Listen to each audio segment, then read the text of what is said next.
Hello and welcome to the inaugural episode of the Rust Belt Apartment Podcast, where we discussed all things apartments with a keen eye on the Midwest. I'm your host, Peter Graylis. I'm joined today by my teammates and co-hosts, Gary Cooper and Anthony DeMarco. With tax season in full swing, today's episode will focus on property taxes in the state of Ohio, touching on the current state of the market, including the much talked about House Bill 126. Today's guest is Kieran Jennings, managing partner at Seigel Jennings, property tax law firm headquartered here in Cleveland, Ohio, with offices in Columbus, Pittsburgh, and Chicago. Previously a certified public accountant, Kieran focuses on real property taxation and general state and local tax litigation. He has successfully tried cases before administrative boards, tribunals, courts, and appellate courts, including the Ohio Supreme Court. Kieran has experience in managing real property tax appeals throughout the US and Canada, and assists clients in due diligence, property tax acquisitions, tax planning, and structured agreements between taxpayers and taxing jurisdictions. Simply put, Kieran is the man when it comes to property taxes, and we're honored to have him on the podcast today. Kieran, welcome. Well, thank you for that introduction, Peter. It's quite expansive. Not a problem. Not a problem. When you've got experience like yourself, it's quite easy to run down that line. Thanks again for joining us. Again, as I mentioned in the intro, we are in the midst of tax season, and we appreciate you coming on board to walk us through, I guess, kind of the ins and outs of property taxes in Ohio, but would like to take a deeper dive into a few items, notably House Bill 126, which has a lot of folks talking here in Ohio. Again, I'm joined by my co-hosts, Gary Cooper and Anthony DeMarco. And with that, let's kick it off. All right. So why don't I just go through some basics first, and then as Gary and Anthony would like to jump in and ask questions, I think that'll work out real well. I guess first and foremost, what we need to know is that the tax lien date, or the date of valuation, like much of the country, is January 1st of, now in this particular instance, it's going to be January 1st of the prior year. So we're currently in 2022. The current taxes that are being paid and being contested are for the date of valuation, January 1, 2021, and that'll get paid both first half now in the January, February time zone, to June, July for the second half tax bills. So that's your date of valuation. The other thing is that there is a 3-year cycle that we're on in Ohio, and that is composed of a sexennial reappraisal, which is mandatory. That would be a full reappraisal. The county auditor, or as most of the folks around the country know of them, assessors, will be going out and they'll be physically inspecting all of the parcels in the county. They do that once every 6 years. In the intervening 3-year period, they do a statistical update, and they do that just to keep things current. And traditionally, values in smaller counties don't change a whole lot on that statistical update. And in the more concentrated and more populous counties, they tend to go up to some degree. Rarely do they actually go down. When the economy does collapse, what they will do is they'll just hold them steady, and it's the taxpayer's job to try and bring that down in the event of a market drop. The measure of the tax is the fee simple as if unencumbered value. And that's codified in the state of Ohio. Most states don't actually define their measure of the tax nearly as well as Ohio does. What that means, however, is that through case law, fee simple as if unencumbered does not mean that it's vacant and available for sale or lease, as is in the case in places like Michigan or Indiana. what this means in Ohio is that it is leased at market, rented on market terms, and has a market occupant. So you aren't looking at necessarily the strongest occupant in the market being the tenant. You're also not looking at possibly the contract rents. You're looking at the generic market participant. That's really what it means. There's another little hitch that surprises a lot of folks that aren't from Ohio. And that is that Ohio is one of the few states that allows the school district and other governmental bodies to participate in tax appeals. And in fact, Ohio has sort of made a name for themselves by having such aggressive school board activity, where they would be filing to increase the assessments for taxpayers, sometimes without any triggering event, more often due to sales. But there's absolutely no triggering event required for a school district to file an increase complaint to raise the assessment of a particular taxpayer. Kieran, we're one of very few states that has school boards chasing folks, correct? Correct. So Pennsylvania has school boards chasing. In New Jersey, they have school boards chasing. More often in New Jersey, it is the town that is chasing the assessment and filing to have those increased. And Illinois allows for it, but it's very rare where schools participate. And in fact, they only participate for the most part at what they call the Property Tax Appeals Board level. But that's a whole different story, and we'll leave that to another day.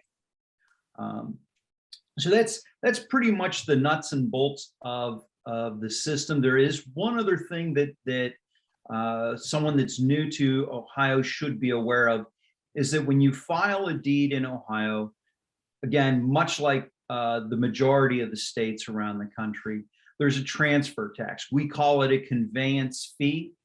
And that conveyance fee form or the deed is considered presumptive evidence and is considered the best evidence of value when that's introduced by someone at the local board of revision in order to prove value based upon a sale. So that's sort of the basics of what we have in Ohio. You had wanted to get into House Bill 126, is that right, Gary?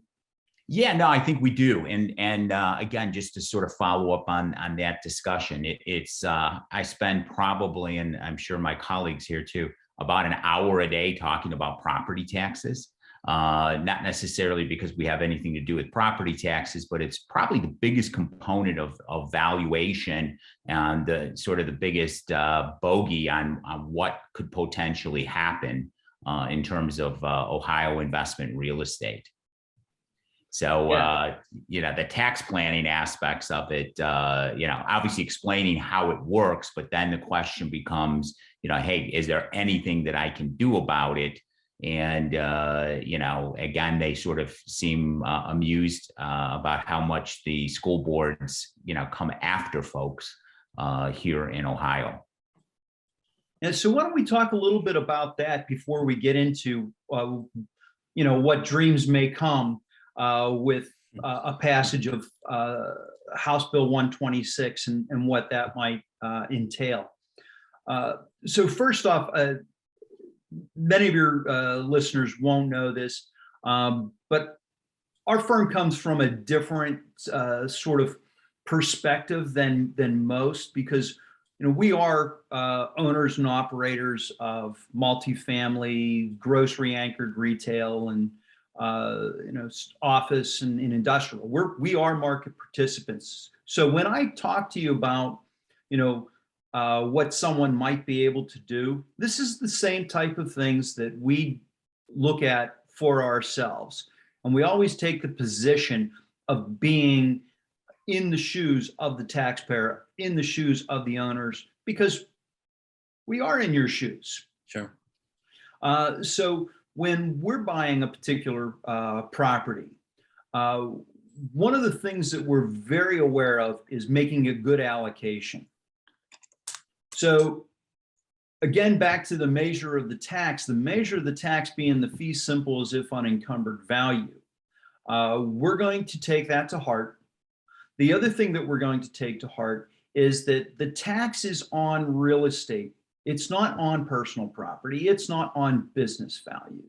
So when we file a conveyance fee statement, when we file a deed, we look to have that property properly allocated between that which is real property and that which is not.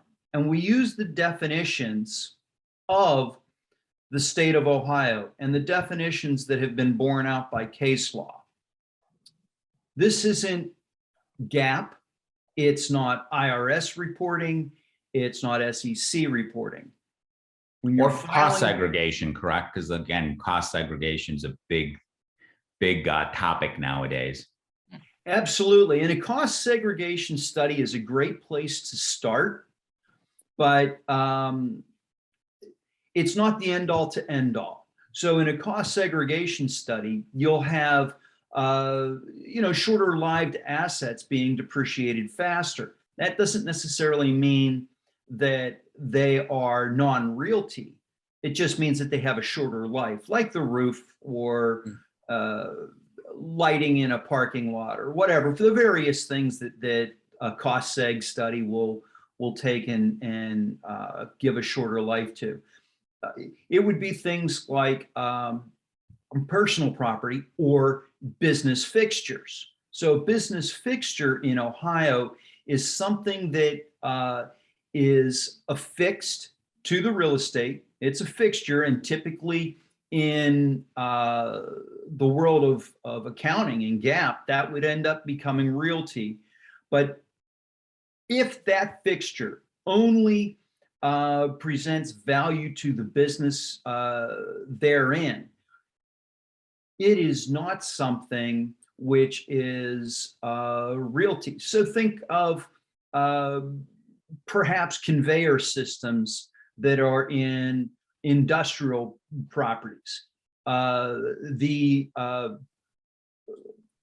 you're looking at industrial properties, cranes. You have massive cranes. They're clearly affixed to the building. In Sure. fact, many of them are holding the building up. And but that crane in and of itself is not realty. The only value that it has is to the business contained therein. So that actually gets removed as being personal property. You'd go through and you'd look at the same thing. I know this is a multifamily type of environment, but there's items within multifamily that also look an awful lot like that. There's a lot of amenities that may not inure themselves to the realty, but are mostly personal. So you need to take a look at that. And Gary, you look like you were about to say something. No, I was just agreeing with you. Okay. And I was going to ask about on the apartment side of it. What would be a typical item? Are we talking carpeting? Are we talking about kitchen refrigerators and stoves, or is there some other element that you would use as an example? Actually, all of those are great examples of personal property. Okay. But one of the things that I see mostly in multifamily is in the area of affordable housing. So when you're looking at affordable housing, let's say that you have a full Section 8 program on the building. You have a housing assistance program on the building. So that HAP contract says that you're going to get certain dollars, and your occupancy goes up because of it. Your risk factor goes down somewhat because of it, because you're getting paid by the government. Sure. That HAP contract, which is part and parcel to the purchase of that property and running of the property, that in Ohio is not real estate. So you would have to take and back that out of the purchase price. You're going to look and you're just going to go back to that definition of fee simple as if unencumbered. And what that means is it's not encumbered by that additional benefit of the HAP contract either. Although most people think of encumbrances as something that takes away value. It doesn't have to take away value. It's just something that's layered on top. So we take that HAP contract, we say, all right, what would the income be if I had to be at conventional rents in this particular neighborhood? What about my occupancy? Will my occupancy be significantly lower because I'm not getting these additional rents in this neighborhood? If that's the case, then you're going to wind it all the way back and you're going to say, okay, what is my conventional rent? What is my conventional occupancy? What's my conventional loss for my tenants not paying me, evictions, et cetera? All these things that add up has to go back to market. Just like the case law tells us. Now we're at a much different value for taxation than if you looked at it as, well, what is it with this HAP contract in place? Yeah, and that's a perfect segue into another kind of topic that I wanted to get into when you just talked about market value. So traditionally, when folks would talk about like, and even solicit firms like yourself, it's like, oh, my taxes are too high, so I'm coming to you to get my taxes down. In reality, almost every property that we touch, Kieran, it's probably on the tax rolls at about 50% of what the current fair market value is. And some we've seen even to an extreme where it's almost 1/3 of what it should be on the tax rolls. And a lot of that's happening right now with folks using membership interest transfers or LLC transfers, drop and swaps, other things. So there's not a lot of, probably 80% of our transactional volume is not necessarily recorded on that conveyance fee statement that you were talking about. So can you talk a little bit about the disconnect between sort of where values are right now and where true fair market values are, and sort of techniques like LLC and drop down transfers in terms of what that looks like in terms of property taxation? Certainly. And for those auditors that are watching this right now and assessors, what Gary's talking about are the real wonderful properties that Gary's selling. Have that disconnect. There's plenty of properties that are fairly assessed or over assessed. But in all seriousness, I'll answer your question now, Gary. There are certain things, and we'll put a pin in this because I want to circle back when we talk about House Bill 126. There's certain things that are being done and have been being done for the last 20 years, which are we call them drop and swaps, but really what they are is that an owner is taking a property that's held in a particular entity, whether it's a C corporation or an LLC, and they will put it into a fresh new LLC. So it'll go from 123 LLC, and they will drop it into a new LLC ABC. So ABC LLC was 100% owned by the same people as 123 LLC. That is a transfer that is an exempt transfer in Ohio. So it's a zero value transfer, and that's how it looks on the conveyance fee statement and the deed stamps. Then what happens is that a buyer comes along and buys that new fresh LLC. There's no further transfer at the county level within the recorder's office. ABC LLC goes over to new buyer. And at that point, no one knows what the purchase price is. It's your private information, your personal business dealings remain private. And that's the reason why many people utilize a drop and swap, is that they want to remain competitive when they're buying properties. So they're not ending up inadvertently bidding against themselves by buying one property at a very high number, and then they're trying to acquire some others, and they've inflated the market on their own. This keeps their personal business private. Does have an added benefit in the fact that the assessor doesn't really know what that transfer is either. And people use it for both purposes, but majority of what you're talking about is trying to keep your private information private.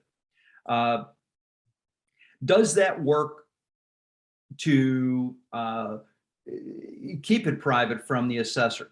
Yes, and I'll use the word assessor for most people instead of auditor, because it will get confusing.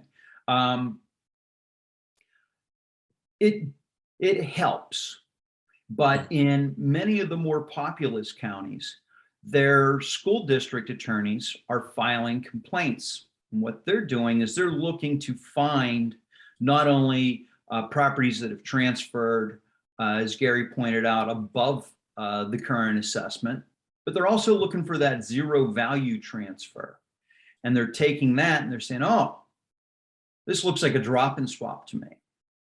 And now they're looking into what's going on there.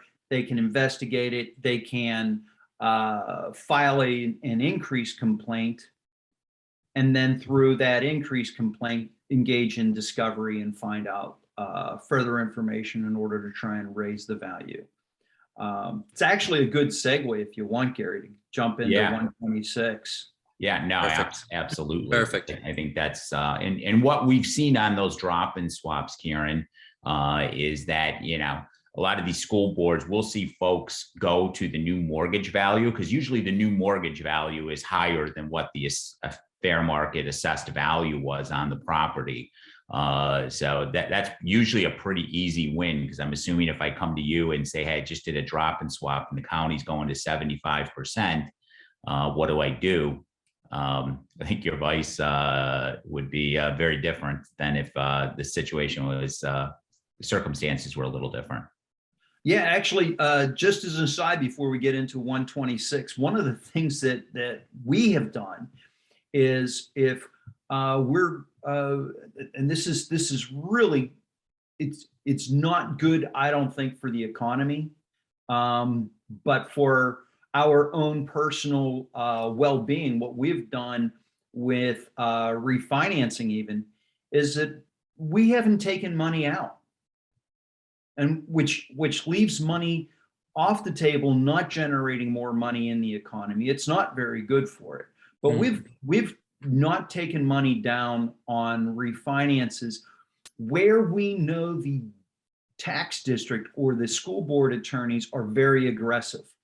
So we look at a very micro level of not just what county, not just what state, not what the law actually stands for or anything like that.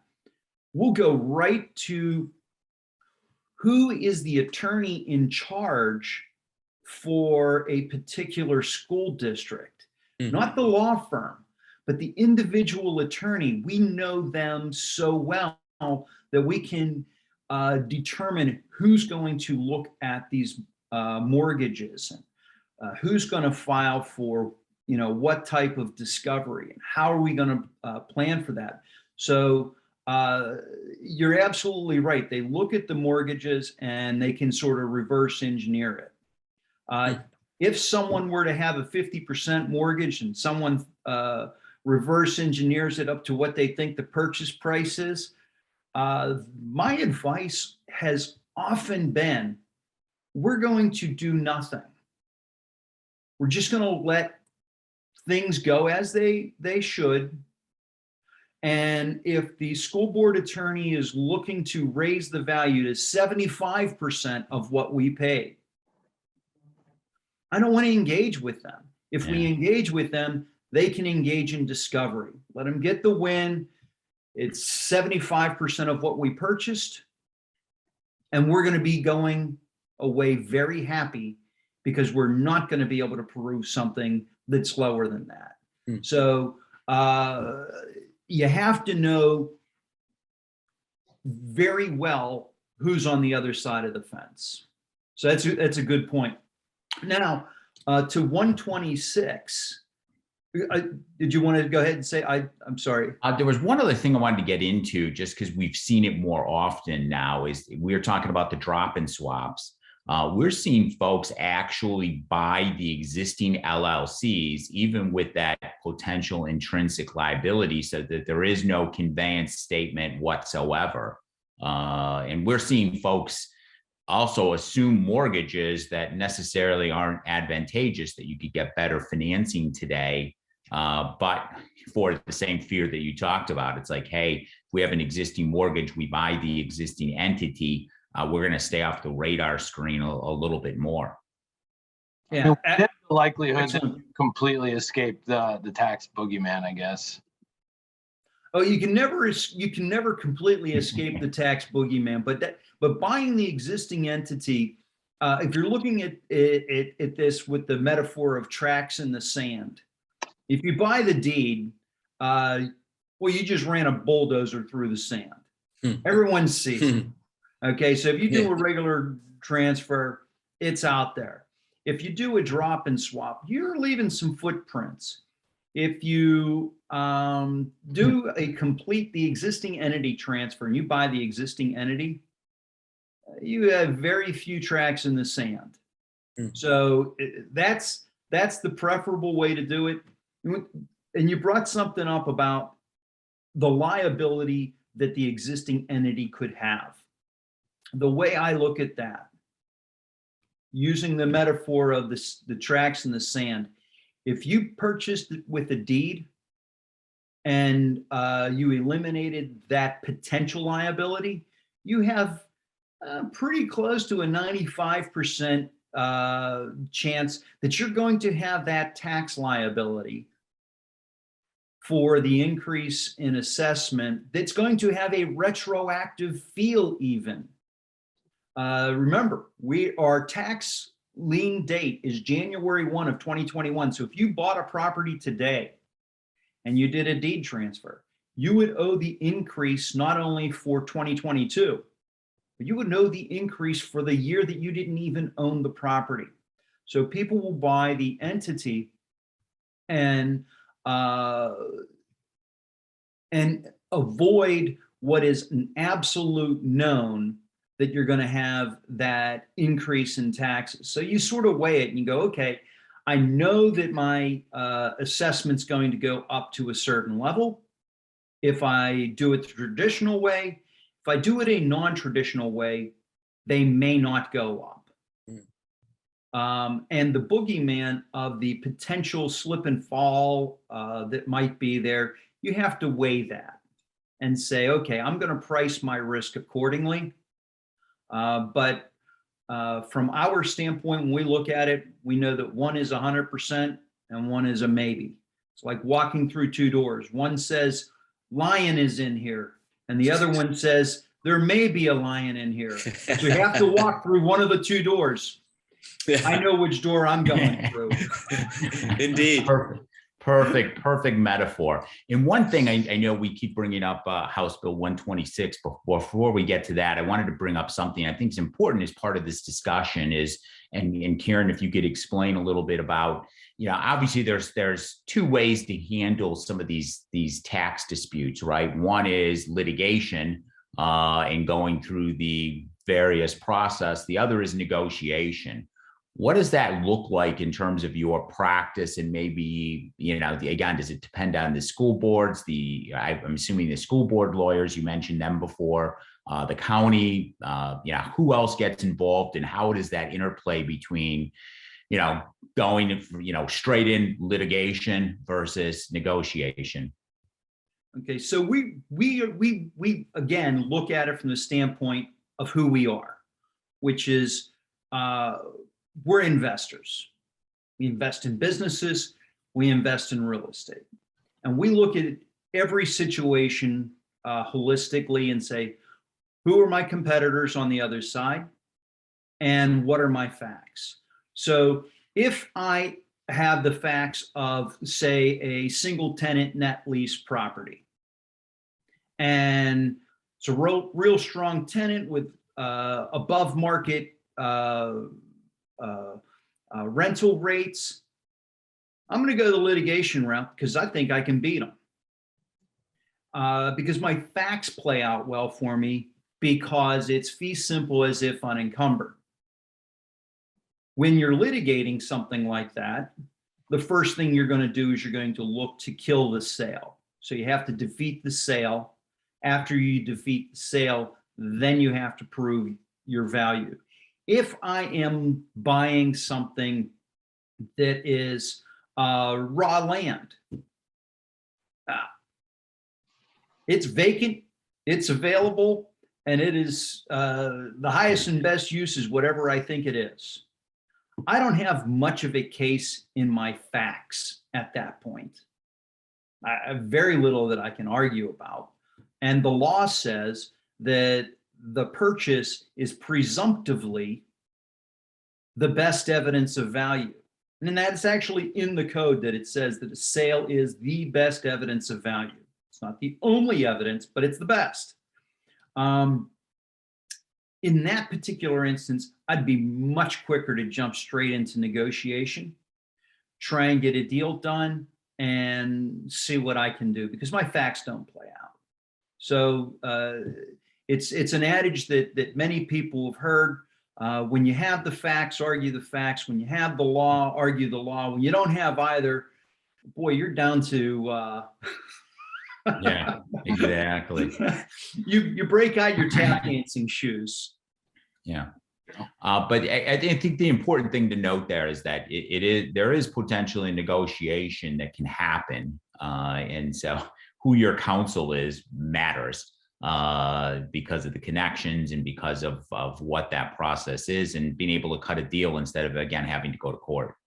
Yeah, there's an awful lot of trust that comes as far as negotiations like that go. There's some good practitioners in Ohio. It's not just us, but you definitely need to know who you're working with, and you need to be a trustworthy person, or you're not going to be able to get a good deal. If you are a trustworthy person, you'll be able to negotiate as best of a deal as you can for your clients. And when you're saying negotiating, we're talking about with the school board principally? Principally with the school board. Okay. Because in the situation you're talking about, it's most likely an increased case that's been brought because of a sale. And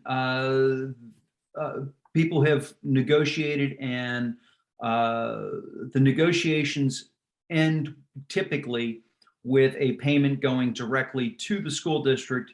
And in response to that payment going directly to the school board will withdraw their case. It's a basic out of court settlement, which happens all the time in civil litigation. It's not as common in assessment law, but again, in assessment law, typically you're not dealing with a third party. This is one of 3 states that has this issue. So it's rather foreign for most people.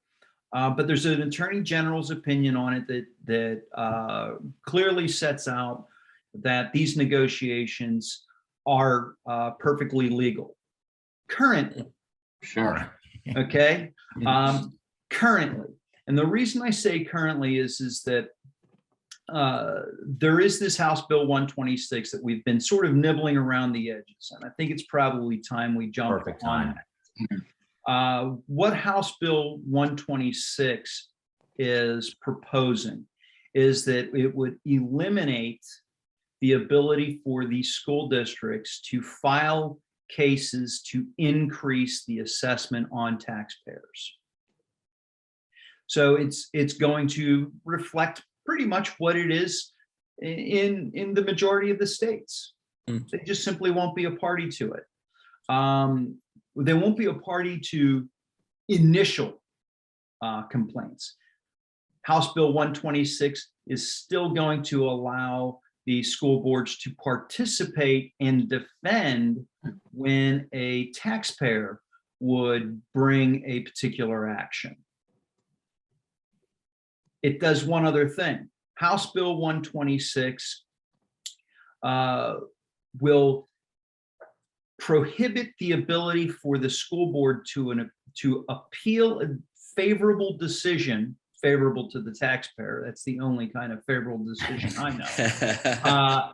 So a favorable decision cannot be appealed by the school board out of the board of revision. Only the taxpayer can. So if you win at the board of revision, then you'll be able to take your victory and it's not going to be litigation forever, which is currently the case. If the school board wins, the taxpayer appeals. If the school board loses, the school board appeals. That's the typical way that things go right now for Ohio. How long are those cases taking to settle? Oh, I've heard years. Years. So the typical is 2 years. Wow.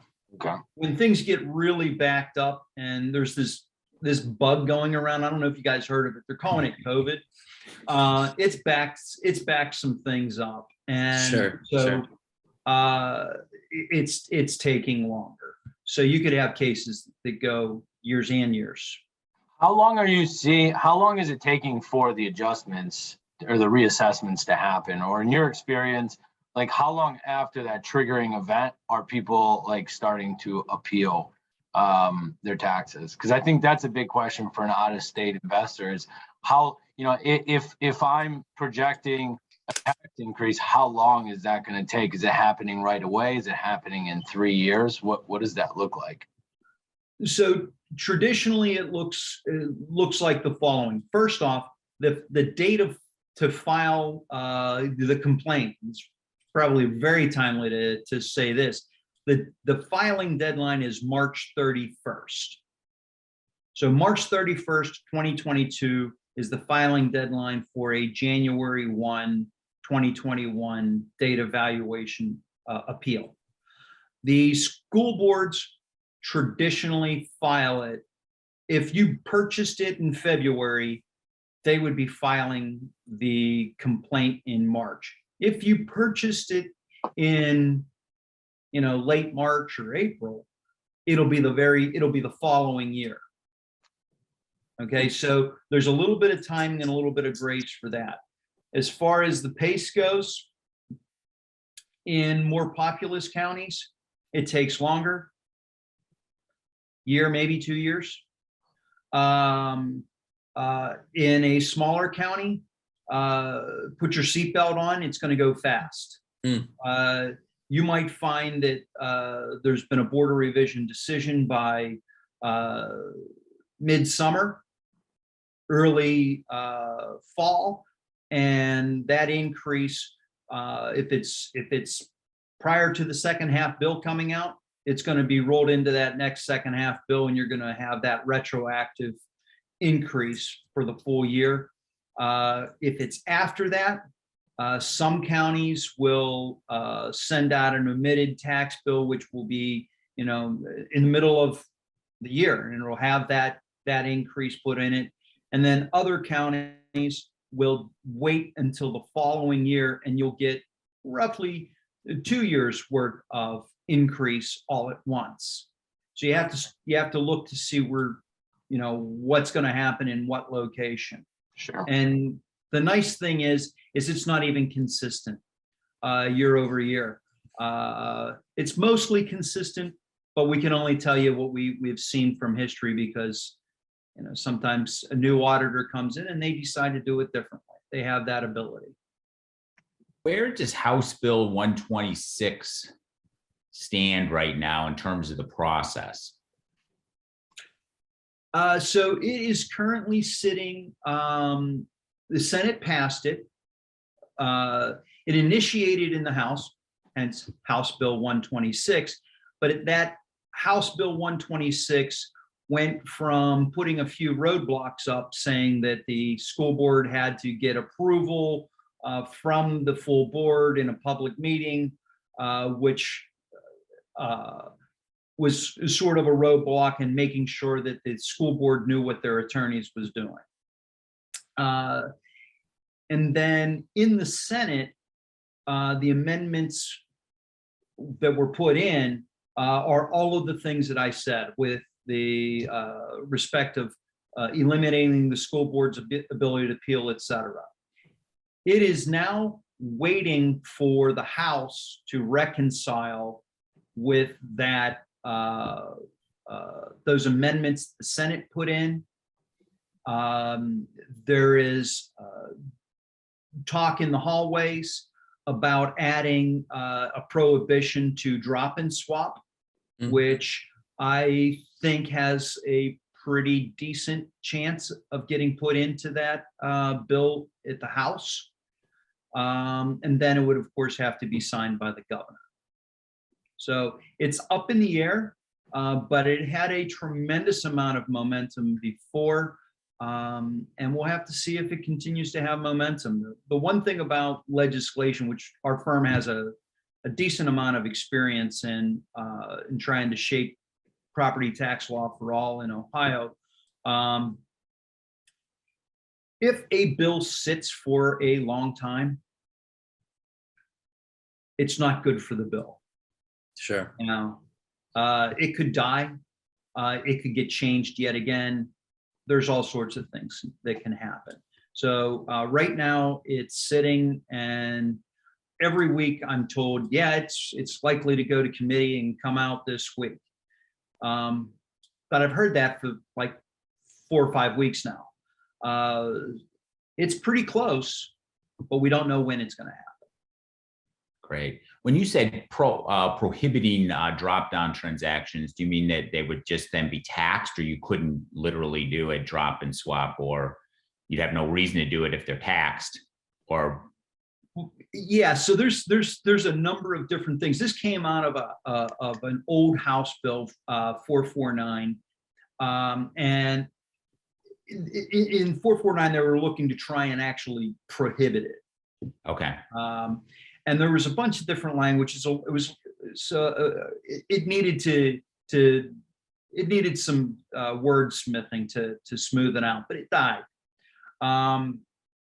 What I believe that they will do is probably something more along the lines of what Proposition 13 has in California, or actually not really Prop 13, but just simply legislation in California that says, if you have a more than a 50% change in ownership, that you have to notify the county that this took place. So even with a buying of the entity, if this passes, you would have to alert them that there was a transfer. They may include a transfer fee for this. I know the Auditors Association really wants their transfer fees. Sure. But you know, they might be able to do that, and there's some states that'll say, okay, your transfer fee is based upon your current assessment. Wow. But you effectively transferred ownership by having greater than 50% of the membership change. So there's a lot of things that could happen in that. Probably the biggest thing that would happen would be a giant red flag to the auditors to say, okay, this property transferred, and now we're going to seek to find out what that value is. And, you know, they can bake that into it as well. Speaking to the old adage, watch what you wish for, right? You know, when the sort of House Bill 126 came about and sort of hit the papers, especially the business and real estate community, they started doing a victory lap, like the Wicked Witch is dead kind of thing.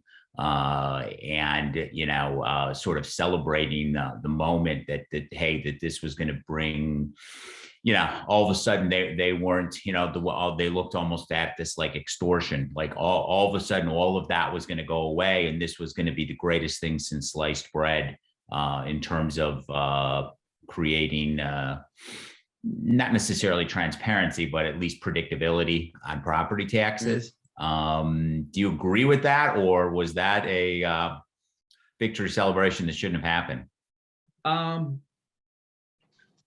I've been in this business since 1992, and I've seen a lot of different things over roughly 30 years. And every time legislation is passed, there's unintended consequences. You had predictability and knowledge of who you were working with the school boards. You knew the attorneys, like we said, you know them very personally. You would be getting a whole new crew of people that are unknown. So county prosecutors who you'd never really had dealings with before are now going to be more involved with your case. The county auditors may not be letting the school boards, well, they wouldn't even have the school boards assisting them in picking out these new values. So the county auditors are probably going to be going through the same steps as the school board attorneys were in finding sales. Sure.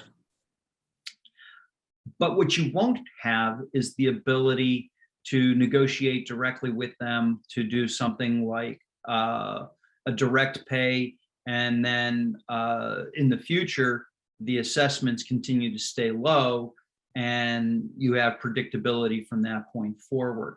So is it a complete victory? I sincerely doubt it. Again, it's 30 years of pessimism that boil up. So I'm not willing to take the victory lap with them just yet. Very interesting. As we sort of head towards wrapping this up, is there anything that you, again, in sort of the planning process, right? That's what a lot of our clients want to hear about is, hey, what does that, what should I be looking at in terms of underwriting? What should I be doing as sort of preemptive planning?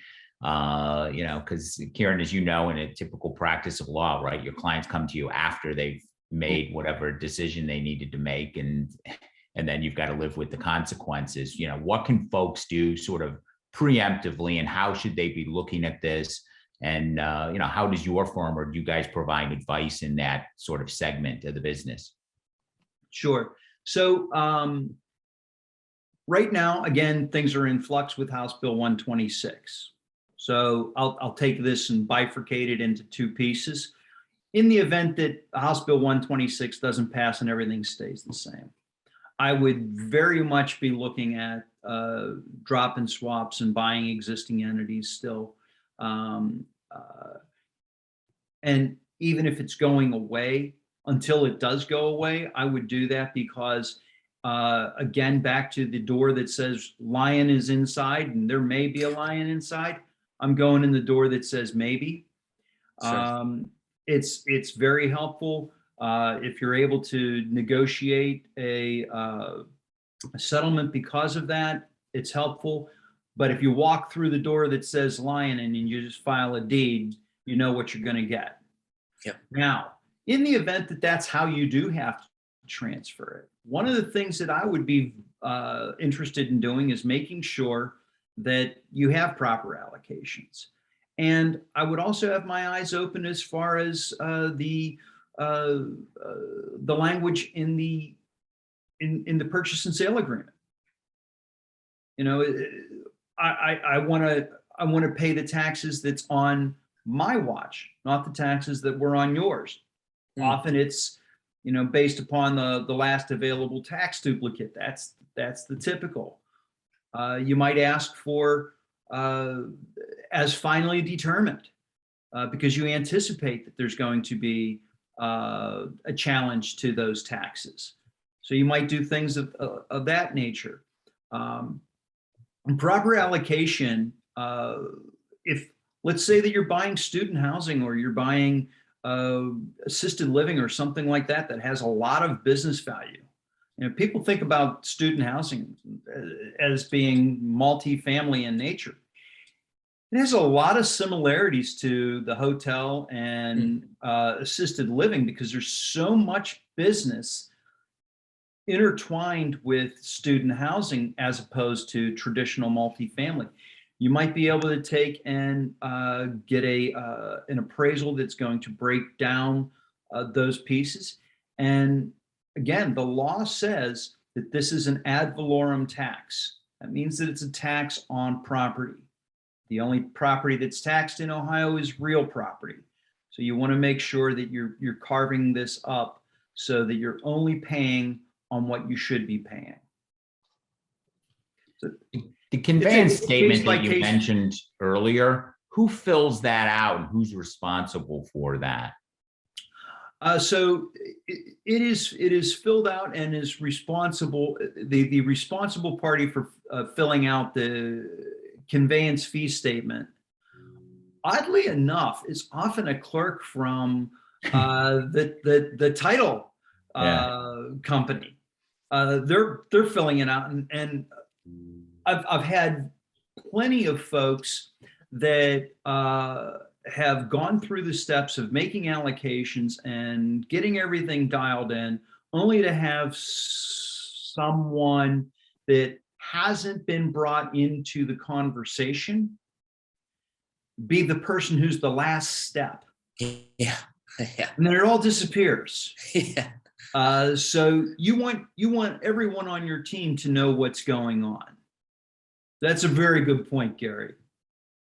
Yeah, no, just like you, I've seen it where people are doing some detailed planning. A lot of stuff goes into it. And then, you know, as you said, it's a title company, and it's just because they just don't have knowledge. They just file, you know, they just sign and file the conveyance statement without any deduction for that personal property, where there's a place on that form to put the exemption on. Yeah, now my friends who own title companies are going to love when I say this. It really does matter who you hire as your title company. It's not a generic thing. And I believe in always looking for the best people on your team, because the one who's the least best is your weak link. Yeah. And it's very important to make sure that you have the right people in place. Fantastic. As I mentioned, you provide some of this pre-acquisition counseling, correct? Oh, sure. Yeah, we do that. We do that all the time. Where it really works out very well is when we're brought into the equation, boy, sometimes even before the LOI goes out, because we're also in favor of the LOI looking an awful lot like the PSA. No one likes changes from what was initially out there, so it's good to involve us early. We have done some spectacular things with. We had one client that portfolio was like 1.5 billion. They brought it. They were in 13 states, 23 assets. We helped them with not only the allocation among portfolio, but within the allocation from real to non-real, and getting into the nitty-gritty of each of the various states. We have a unique practice where we're working with co-counsel throughout the country, but this is co-counsel that we know and have known for over 25 years. So it's all part of the team. It's very, very interesting, and it's helped an awful lot. Fantastic. So I could continue on. I will tell you, Gary, I love this topic because I am a real estate nerd and a tax nerd, which really is a little bit crazy. But I don't want to belabor anything. So yeah, no, I think we've covered all the most important topics regarding the current status of property taxes in the great state of Ohio. And maybe in closing here, what's the best way for folks to get a hold of you to talk about some of these tax planning things, or a property tax question that they have?